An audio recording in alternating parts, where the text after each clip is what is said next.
This is Matthew Moran. Welcome to my digital short, A No-Name Woman. For my first claim, family values are some of the most important aspects of growing up and developing your identity. In China, family is one of the most sacred concepts in their society. Families in China have an obligation to each other to be respectful and never disgrace the family. When members of the family commit a misdeed, they are often punished by the family more so than anyone else. Everyone in the family has to represent the best way they possibly can.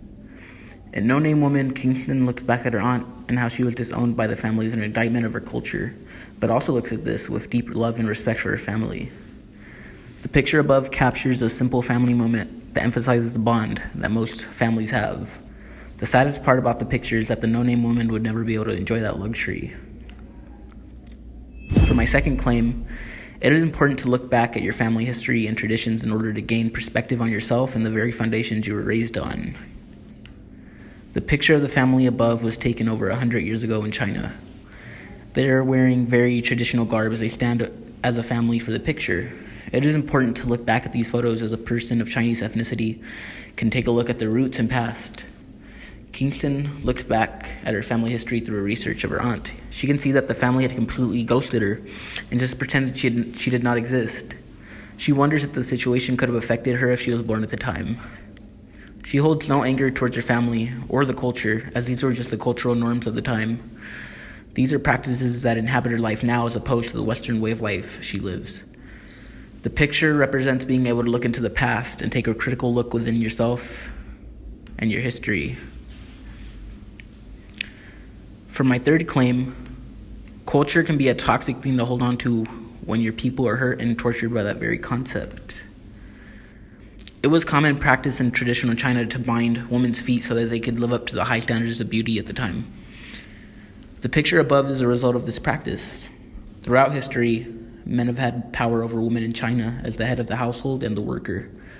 Women at some points couldn't work certain places, they could not remarry, and they could never have sex before marriage. No-Name Woman fell into the last scenario and had a kid for good measure and was disowned by her family and town for it. The unfair treatment of women is not an indictment of Chinese culture, but of society itself. Sometimes doing what is right for yourself means you could lose everything. The picture above represents the horrible circumstances that the No-Name Woman had to suffer. After giving birth, she was disowned and made to run from everything she had ever known.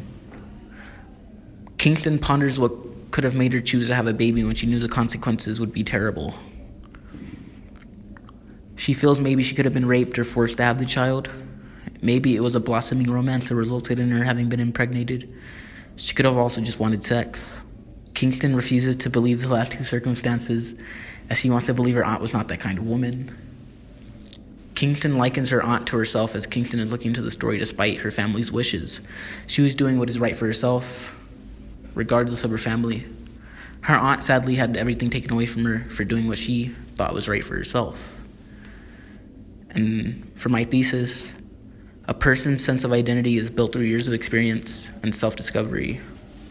The above picture is of Maxine Kingston, the person in the story looking into the No-Name Woman.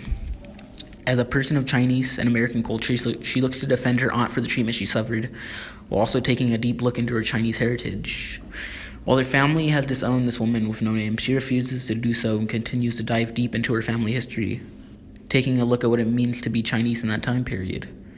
She has a tendency to add details to the story that toe the line between what is real and what is fiction. The reasons for this being that she likes to think of her aunt in the same way she thinks of herself, strong and moral.